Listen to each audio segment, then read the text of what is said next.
Leo tuko hapa kutangaza mechi ya kiushindani baina ya mashabiki wa Simba na mashabiki wa Yanga. Mechi ambayo itachezwa siku ya tarehe 21 ya mwezi huu wa 12, kwa maana ya siku ya Jumapili, katika uwanja wa Manispaa ya Kinondoni KMC kuanzia saa 10 kamili jioni. Kwa kipindi hiki ambapo vilabu vyetu vipo kwenye mapumziko na baadhi ya wachezaji wetu wapo kwenye majukumu ya timu zao za taifa, tukasema pasipite hivi hivi na watu wasikae hivi hivi. Hebu acha tuandae jambo la kihistoria la kuwakutanisha kwa pamoja mashabiki wa timu hizi mbili kwa ajili ya kucheza mechi hii ya kirafiki. Kwanza wafurahi, lakini kuendelea kuishi kwenye ile misingi ya pamoja, misingi ya Utanzania, misingi ya upendo. Kumekuwa kuna maneno mengi, kumekuwa kuna vita nyingi kwenye mitandao, kwenye vyombo vya habari, kumekuwa kuna misogoano ya kutosha. Sasa ipo wakati wanafikiri watu kwamba watu hawa ni watu ambao wana uadui, watu hawa ni watu ambao kila mmoja na 50 zake.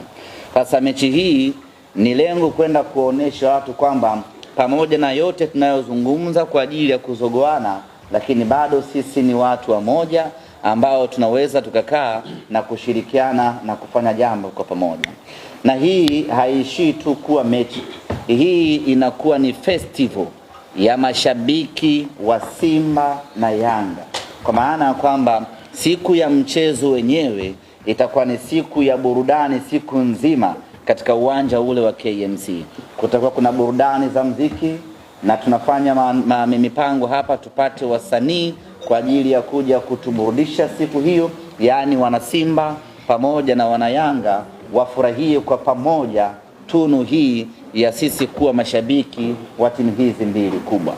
Lakini yote yatafanyika, tutakwenda kumalizia ama tutakwenda kumaliza ubishi kiwanjani pale kwa kucheza mechi ya kiushindani.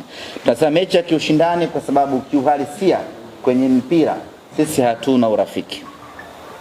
Sisi kila mechi kwetu ni mechi. Kwa hiyo kuelekea kwenye mechi hii tunaiita mechi ya kiushindani kwa sababu kwanza lazima mtu apasuke, kwa maana mtu afungwe, na mshindi lazima apate zawadi, na baada hapo mambo mengine yataendelea. Kwa hiyo kuanzia hivi sasa vikosi vya timu zote mbili vitaingia kambini kuanza maandalizi ya kujiandaa na mchezo huo kuelekea katika siku yetu ya tarehe 21.